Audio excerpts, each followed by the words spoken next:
Hi, everyone. Today is October 28th, 2021. I'm Natalie Pace. We're going to be talking about what's safe in a debt world. So we definitely live in a debt world. In fact, the numbers are so staggering that we've kind of become numb to them. And I've heard a lot of people say, oh, yes, but we're growing and the population is growing, so GDP will keep growing. And that is true this year, and it's true probably next year, but it doesn't mean that all of the assets that you're investing in are protected. So as an example, bonds are illiquid and negative yielding. Real estate prices are at an all-time high, and the last time they corrected, the drop was very steep, up to 50% nationwide. Steeper in the frothy markets, not as much in the ones that hadn't run up as much. And of course, stocks, 2 out of 3 recessions in the 21st century, stocks have dropped more than 50%. So making sure that you're properly protected, diversified, that you add a little heat, things that could go up if the markets go down, and that you know what is safe in a world where there's just too many people borrowing to buy things, including stocks, including bonds, including cryptocurrency, including real estate. So we'll talk about all that and how you can position yourself best in just a moment. So hi, everyone. And again, welcome to the What's Safe in a Debt World, October 28th, 2021 video conference. It's free. You can watch it back at youtube.com/Natalie Pace. Also, let's go ahead and share the screen and get started. So I don't think that there's any debate on whether or not we're living in a debt world. Most of us are aware that the public debt is about $29 trillion. What you might not be aware of is that consumer debt is another 15 trillion. And when you add up consumer debt, public debt, state and municipality debt, corporate debt, it's 85 trillion. Now these numbers start getting a little mind-numbing. They're so high, but rest assured, this is a problem. It's, if you just thought about the public debt, it's about $85,000, well, actually closer to $86,000 per person living in the US. And that's including babies that are just born. If you include the consumer debt and the public debt, it's over $100,000 a person, including babies. And if you include all of the debt, it's about upwards of $250,000 per person. So this is something that's an issue that we're going to have to work through for a long period of time. And the thing is, it was actually a problem before the pandemic. It's now a much bigger problem. So I want to just take you through some of the data so that you understand exactly what we're dealing with, and better, even more importantly, what you can do to protect yourself. So over half of the S&P 500 companies are at or near junk bond status. What that means is that they have borrowed so much money that they could get downgraded to speculative status. Now, what that means is that when a company is downgraded, typically their stocks go way down, but even more importantly, their bonds become less liquid and potentially, well, in today's world, negative yielding. So in other words, there's nobody on the other side of the table that will buy them from you. So over half, and again, as you can see from this chart, that includes a lot of banks and financial services companies. Now, they always say that insurance companies are the ones that get into the most trouble when interest rates are so low and the leverage is so high. And they're watching both insurance companies and hedge funds right now in the financial stability committees. So I think that's important for you to know, because if you're relying on your annuity or your life insurance, that's where, it's not FDIC insured. If the company itself, which is the only thing guaranteeing it, gets into trouble, then you have to go to the state, what's called the state guarantee program, And that's really going to be a dramatic reduction on what you've been promised. So it's important for you to know that maybe your annuity or your life insurance isn't as safe as you thought it would be. So you don't want to be overly reliant on that, especially if there are surrender fees, a lot of hidden fees that you may not be aware of, and that sort of thing, which I'm seeing a lot more of these days in stocks as well. So again, here's some of the airlines or some of the commercial real estate properties where the office buildings don't really have people coming back yet. They're ghost towns. So as you can see, Cushman and Wakefield is a junk bond. Over here, United Airlines and Spirit Airlines are both already in the speculative status. So is Delta, so is American, so is Alaska. These are all speculative status. So I think the overriding theme here, if you're wondering what's safe, is the higher the dividend, the higher the risk. If someone's promising you that you're going to earn a lot of yield or you're going to learn a lot of income and it's safe because you'll own the property or this or that thing, it's just not true. If they could, if they're offering you 6 or 7%, if they were, really credit worthy, they could probably borrow from bondholders at 4 or 5%. Even a company that's, right above junk bond status can still borrow at 5%. So if you're being offered a lot, it's telling you that it's more speculative than you realize. And by the way, that also applies to your dividend stocks.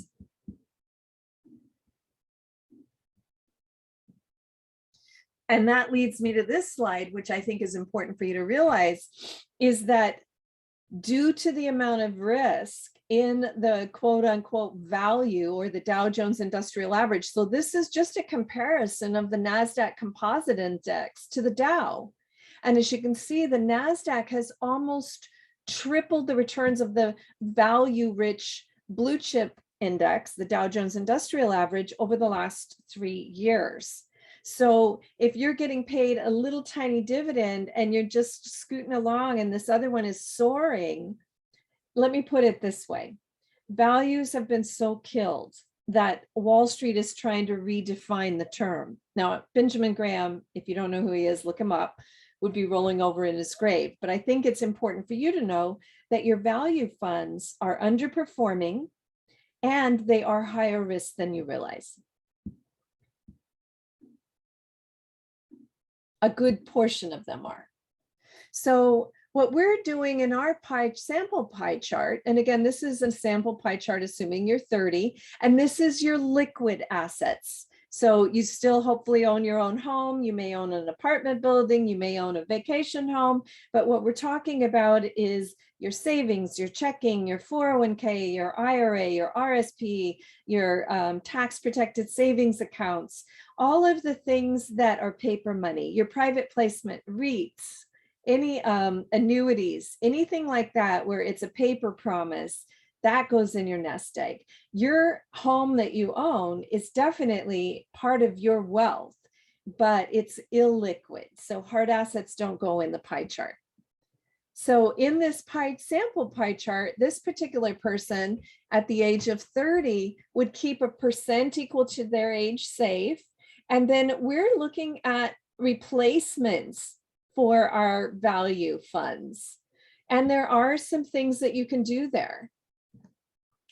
So as an example, some other countries might offer a replacement for that. China is expected to grow at 8% GDP this year, and the stocks are on sale. So if you wanted to maybe get diversified in another country, maybe consider a Chinese fund there.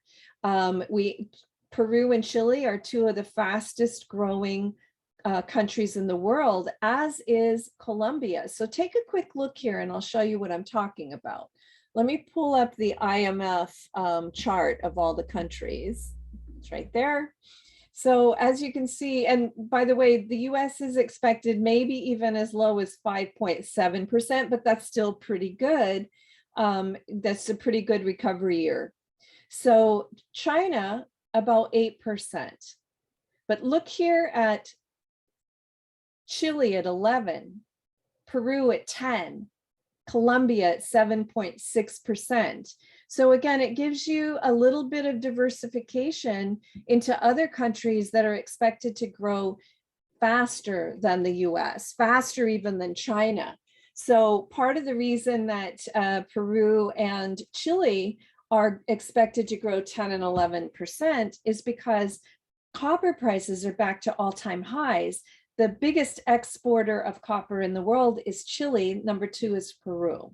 So that's got a lot of the reason why these particular countries. So you could think about maybe getting a replacement in Peru or Chile or even Colombia for your smaller, your mid-cap replacements. I wouldn't put them as a large cap replacement because they're smaller countries.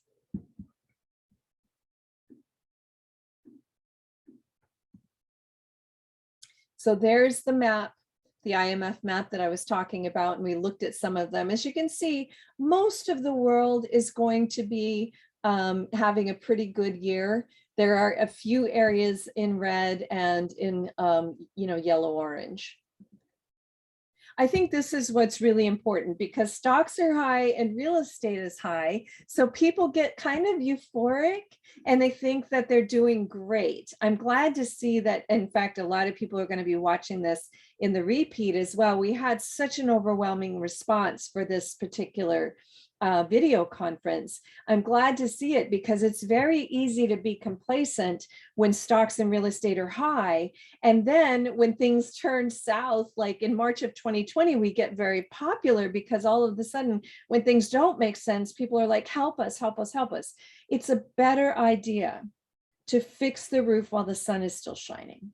It's a better idea to be cognizant of the fact that when everybody else is complacent, that's when you might want to be protecting yourself.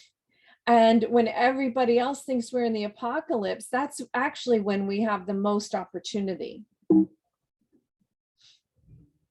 So be careful because right now, even though people are pretty excited about stocks and real estate, at the same time, you're also probably getting inundated with people that are worried about the debt. And so you're going to hear things like, when the dollar becomes worthless, Bitcoin will be worth $1 million a coin. Or when the dollar becomes worthless, gold is going to go to $5,000. Or when the dollar is going to become worthless, real estate. You're going to hear all of these things. And what I would tell you is just be careful. You want to know the fundamentals of each of these different assets. So let's take a look at them. And remember also, just don't listen to anybody before you know that they have a good track record. Look, Bernie Madoff was the president of the NASDAQ Composite Index. So he would, of the NASDAQ Stock Exchange, sorry. So you can't go by their resume. A lot of economists that I've seen, or even best-selling authors, they might have gone to Harvard. But if they don't have a PhD in results, they shouldn't be listened to. In my book. In fact, I often, give people warnings about options trading because the Nobel Prize winning economist who wrote the book on options that won him a Nobel Prize actually had one of the biggest bailouts in history. So again, PhD in results. Now, what is the truth behind real estate? Well, real estate prices are back to an all-time high. They're unaffordable in many cities, and the pending home sales index is actually showing a decline. In the Northeast, it's been the most dramatic. So let me pull that up for you so that you can see it. It was just released today. I think it's here. So nationwide, the sales dipped 2.3% in September. And the contract signings were 8% lower than the same time last year. So what we're seeing is that we're seeing some rising interest rates. And again, with real estate prices at all-time highs and largely unaffordable, the one thing that was helping was the low interest rates. And they just have to tick it up a little tiny bit, and that makes it even more unaffordable. When you get an asset of any kind that's too unaffordable to the people that would buy it, then what has to happen is that the price has to come down, or there has to be a lot more available for them to buy. Both things could happen. They definitely are trying to increase inventory in housing. It's not coming to market fast enough. But the other thing is that we could start seeing prices come down. I want to say one more thing about real estate prices, because what you're hearing is that the prices are just going up crazy, crazy, crazy. They're up 20% on the year and all this sort of thing. It's a slightly deceiving statistic because people are buying bigger homes, and those bigger home sales at bigger prices, when you average them in, make the price seem much higher than it is. Now, yes, you could, in fact, perhaps sell your house above the asking price and all of this sort of thing. But I wouldn't be buying there thinking that every year it's going to go up 20%. So depending on where you are in the cycle of when you purchased, if you purchased within the last 3 or 4 years, I do have a section in the ABCs of Money, a real estate section, where you can check it out. Even if you're feeling equity rich, you should absolutely read that section. There are questions to ask yourselves, and just various ways of looking at it that I think are very important to consider, particularly since the last time real estate dropped, it dropped by half or more in some areas.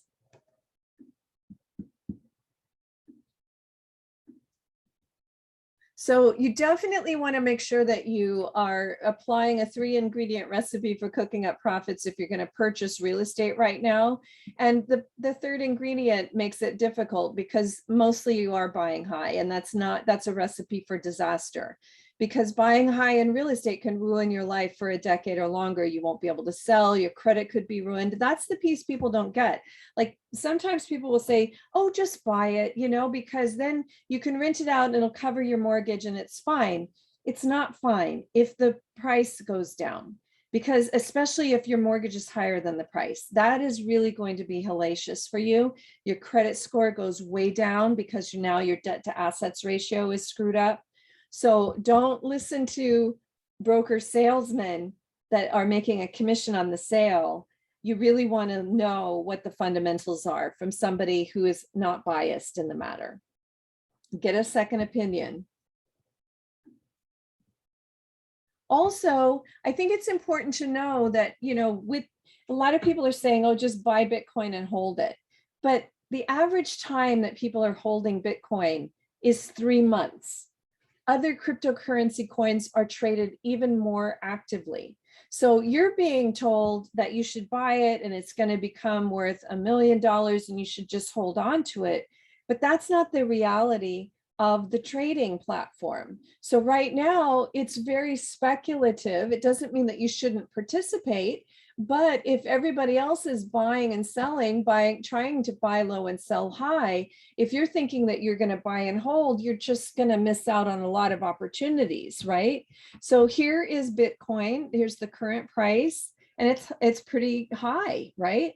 The high was probably about 65,000, and you can see here that the typical holding time is 82 days.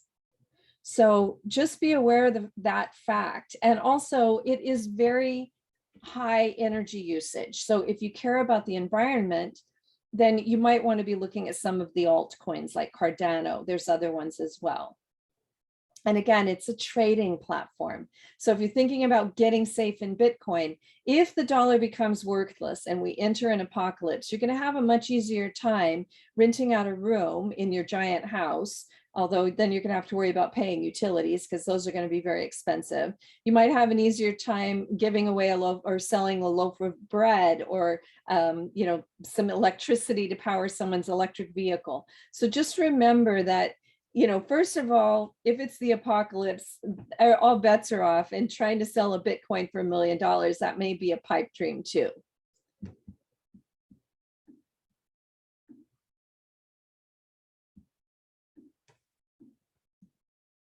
So gold is very volatile. It's actually the lowest performing asset of the last decade.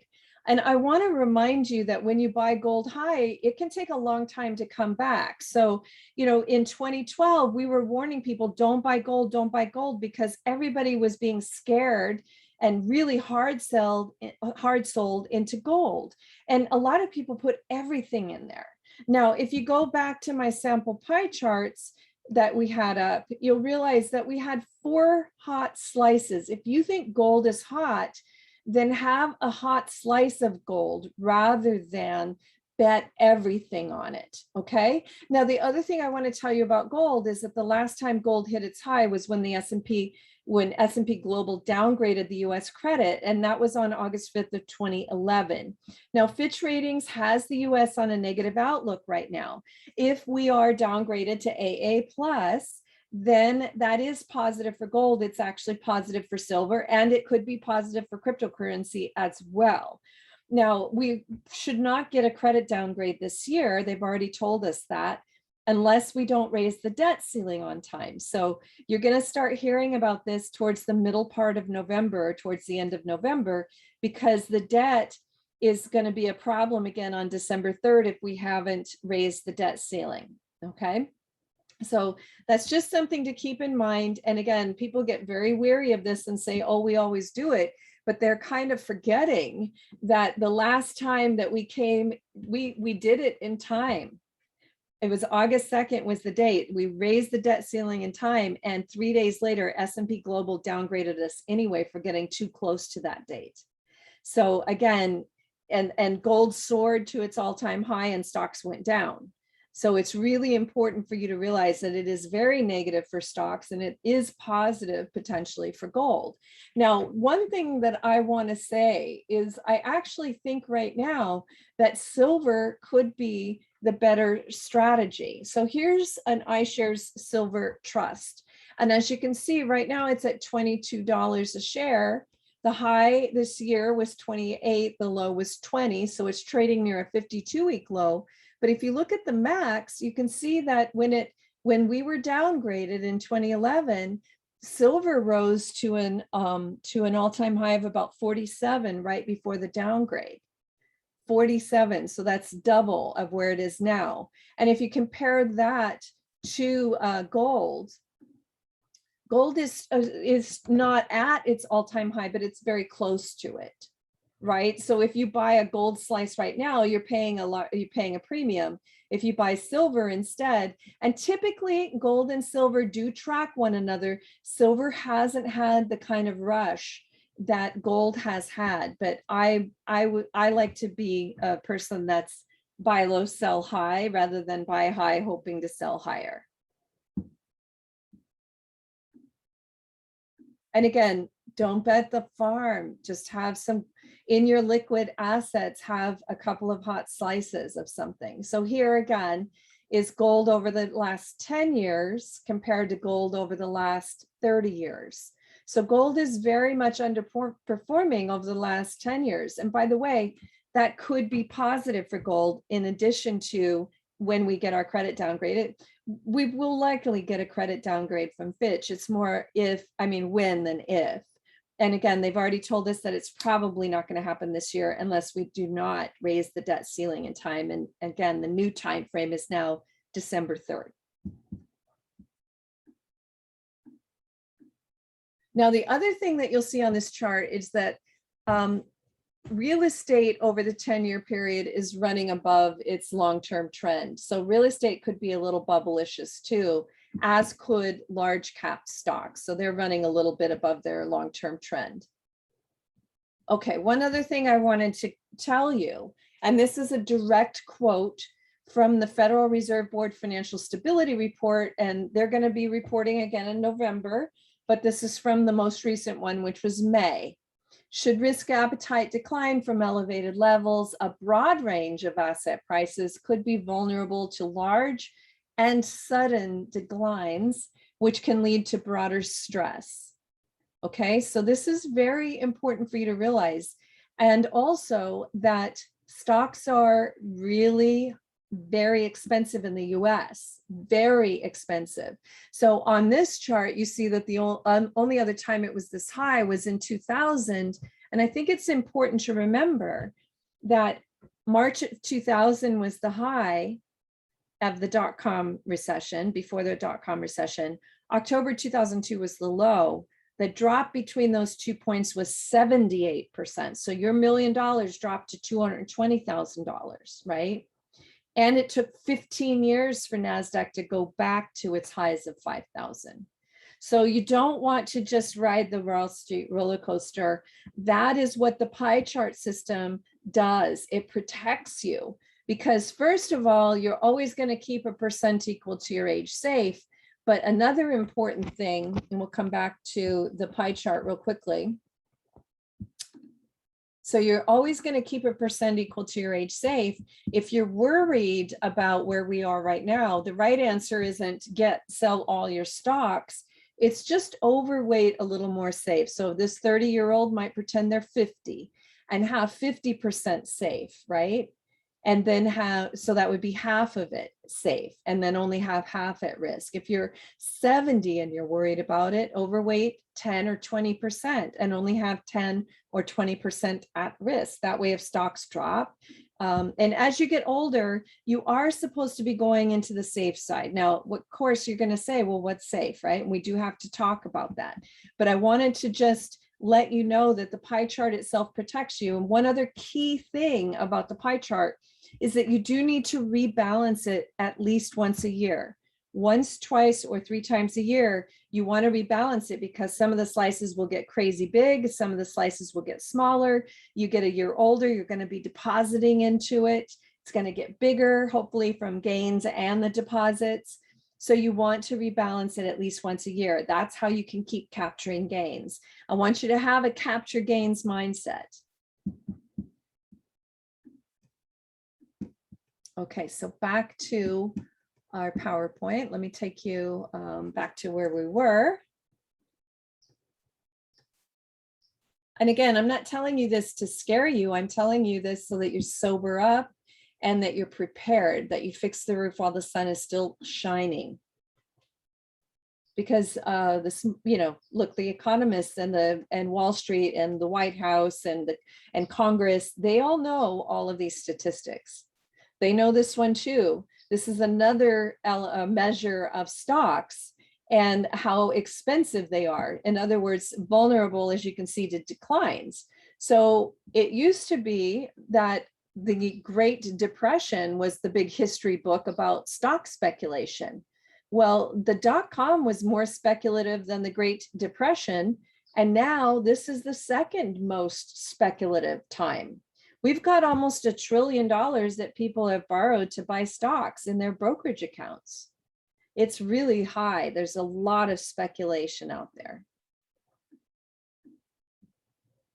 So again, overweight safe if you're worried. So if you're 30, you overweight 20% safe and pretend you're 50. If you're 50, maybe overweight 10 or 20% safe and pretend you're 60 or 70. Again, if you have a smaller amount at risk, if stocks go down, you lose a smaller amount. So if you're 50 and you overweighted 20% and you have 70% safe and 30% in stocks, but still diversified. And let's say the worst thing happens and it drops by half. Well, you've only lost 15% instead of half, right? And if some of those are things that could go up, like maybe we did get a credit downgrade and the silver doubled or Bitcoin doubled or Cardano, your altcoin instead of Bitcoin doubled. Do you see what I'm saying? So having that hot allows you also to increase performance. So again, we do need to look though at the safe side. So if you're reading what I'm saying here, bonds and money market funds are vulnerable. FDIC insured cash is safer. Safe income producing hard assets that you purchase for a good price are best, and you must consider what will produce income in a post-pandemic world. Remember also that liquidity allows you to buy low. The reason most people do not buy low is they can't buy low because they lost too much money. Or maybe they have a house and they bought it recently and they had too much in stocks. They lost much money in their stock portfolio. The value of their house went down. They can't access the equity. Do you see what I'm saying? So being smart about all of your assets and making sure that you are protected now, fix the roof while the sun is still shining, and having liquidity allows you, if real estate comes down and you want to buy a house and rent it out, it's going to be a better idea to buy it when you're buying it for a low price. And that's going to help you to monetize it. It's going to help you also maybe to increase. So we were talking about this, as I told other people in our retreats in 2011, we were saying the safe side, why don't you consider buying a house and renting it out? That was the bottom of real estate. Most people that bought in 2011, 2012, they doubled their money by now in real estate. So be aware of that you want to have income, but you also do not want to purchase an asset at an all-time high. You want to buy low. And then if you desire, you can sell high. Or it's going to be much better to monetize and keep for the kids if you've purchased it for a good price. So what about that safe side? Bonds are illiquid and negative yielding. So in a normal world, you'd have your stock side, you'd keep a percent equal to your age safe, and that would just be in bonds. You might have short-term, mid-term, and long-term bonds. But right now, if you have bonds, you're losing money. And it could be that they're becoming illiquid. I know people that are 70 that have bonds that are going to go to term in 45 years. And the broker will say, hey, once it goes to term, you get the money back. Well, you're going to be dead. So you have to look at your portfolio a little bit differently and be aware of the fact that if you have a broker salesman, what are they going to sell you if you want to get safe and all of the assets they have are illiquid and negative yielding, or have redemption gates and liquidity fees and could lose money? Or you see what I'm saying? They're going to have an issue trying to sell you something. Now, I want to tell you also that bonds were a problem before the pandemic. This isn't a new thing. This is a chart that was put together by Bloomberg, considering a lot of different data. And as you can also see here, the Dow Jones, so where the blue chips are, those value stocks, are not very liquid either. The S&P 500 that includes the NASDAQ and a lot of the other younger companies and growth companies is very liquid, as is gold, as are short-term treasuries. So if you are going to own bonds, keep the terms short and the credit worthiness high. Now you might say, okay, well, I'm making nothing on that, right? And the truth is, yes, never reach for yield in a debt world. You don't want to get paid this much and then lose this much, right? So if you're at risk of losing your money, then why are you going to be baited in on something where they're promising you this much? And by the way, the dividend could be cut if they get credit downgrade. Roy Rogers says, I'm more concerned with the return of my money than the return on my money. And in a debt world, I think that should be a neon lights.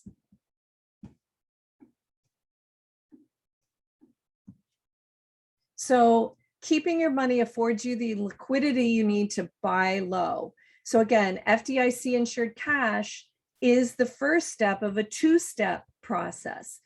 Short-term credit-worthy bonds, like maybe treasury bills, whether it's Canada or the US or Australia.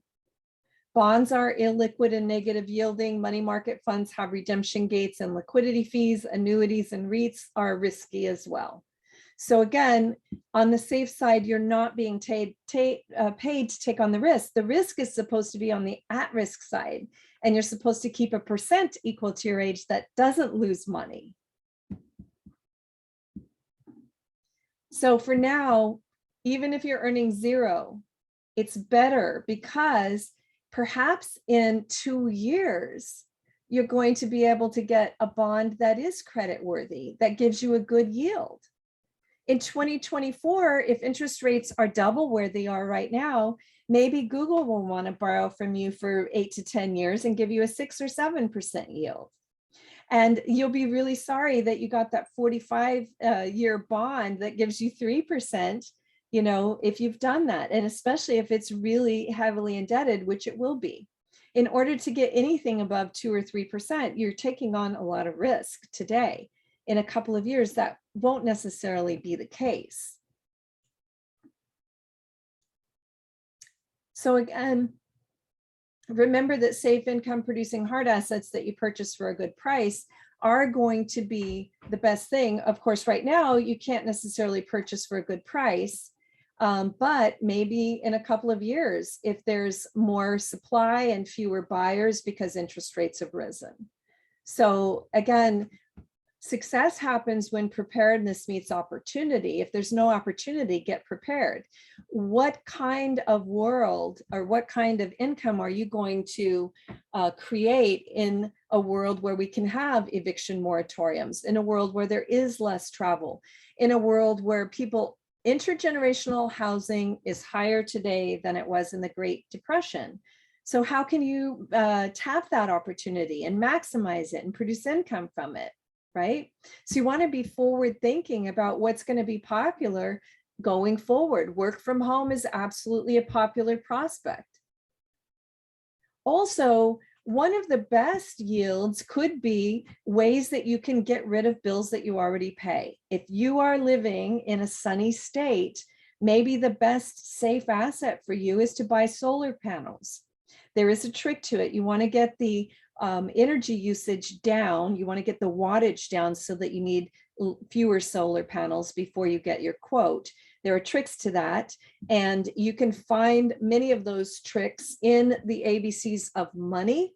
So I would definitely recommend that you get the most recent updated one. That's the 5th edition. Okay, just go to nataliepace.com, scroll down, and if you click on the ABCs of Money, it'll take you over to order the print edition or the Kindle version. The audiobook, don't get it. It's the one from 2012, but the print edition and the Kindle are the updated ones. And again, there is a chapter on, these safe income producing assets that you're actually getting rid of bills.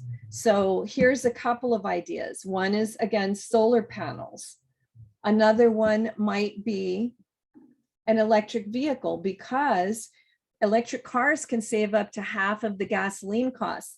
The average person spends $7,500 on a car. Okay, if you consider the lease or the car payment, the insurance, the maintenance, and the gasoline. So if you can cut the gasoline down, I mean, look, if you're working from home, maybe you don't need 2 cars anymore if you're a 2-car family. So think about that. Gas prices are, sadly, they're nearing historic highs, and high gasoline prices are sadly highly correlated with recessions.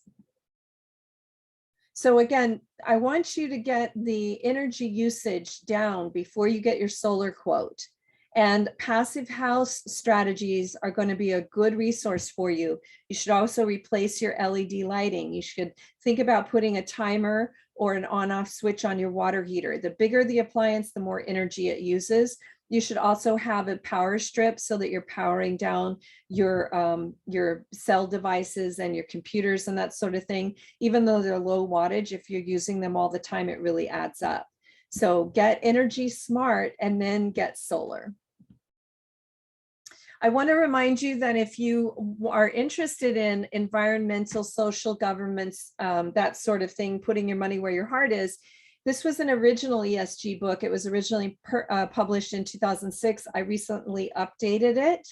And again, this is available. Make sure you're getting the 2nd edition. And if you would like to join us, our next retreat is February 11th through the 13th. If you register by November 1st, you're going to get the lowest price and a free coaching session that's valued at $300. The early bird pricing period ends November 30th, but the free gift period ends November 1st. We'd love to have you. It's online, so you can join us from anywhere in the world. We have people joining us from Europe and from Asia. We'd love to have you too. We spend 1 full day on what's safe. So that's how important this is. All right, so I know that I've just kind of gone through it, and that, you know, again, I get it, it really requires a full day to teach you everything, but we did give you some of the headlines, and that is the higher the dividend, the higher the risk. Bonds are really problematic, and annuities could be really problematic. Even money market funds, FDIC insured cash is safer. I know if you have a retirement account that might be difficult. So maybe the best option might be short-term treasury bills if you can. Okay, so I'm going to go ahead and stop the recording here. And oh, I want to show you one more thing. I was thinking about that. There's one more thing I want to show you before we go into Q&A. If you go to my blog, so nataliepace.com/blog, I do have a blog on what's safe. So the most recent one is the plant-based protein fire sale. So if you're interested in that, look at that. But if you just put in here debt, then it'll take you to the second most recent one, what's safe in a debt world. I'll go ahead and put this in our chat area as well, but it includes a lot of the charts that we looked at today, and a lot of the solutions as well. And again, this is free. So you can share the blog with anybody. You can actually share the link to this video conference with anybody. It's free. There's no opt-in, no nothing needed, okay? All right, so I'll put it in the chat. I'm going to stop the recording. I'll open up the phone so that you guys can ask questions about this topic. And it won't, you know, if we need to record something, we will. All right, thanks. Hold on a second. So I do want to remind you that, yeah, we want to address your concerns. We want to look at your hot ideas. Email us at info@nataliepace.com or call us at 310-430-2397. One other thing I wanted to say, we incentivize people to come to the retreats together. So if you go to nataliepace.com and just click on that flyer, you can see the pricing information. But even more importantly, what you're going to see is that if you put together a group, so like right now it's $695 a person, the second person pays $350. And if you want to put together a group, the fifth person is only going to pay $99. I'm okay with you guys all splitting that up and figuring out what that is with Heather.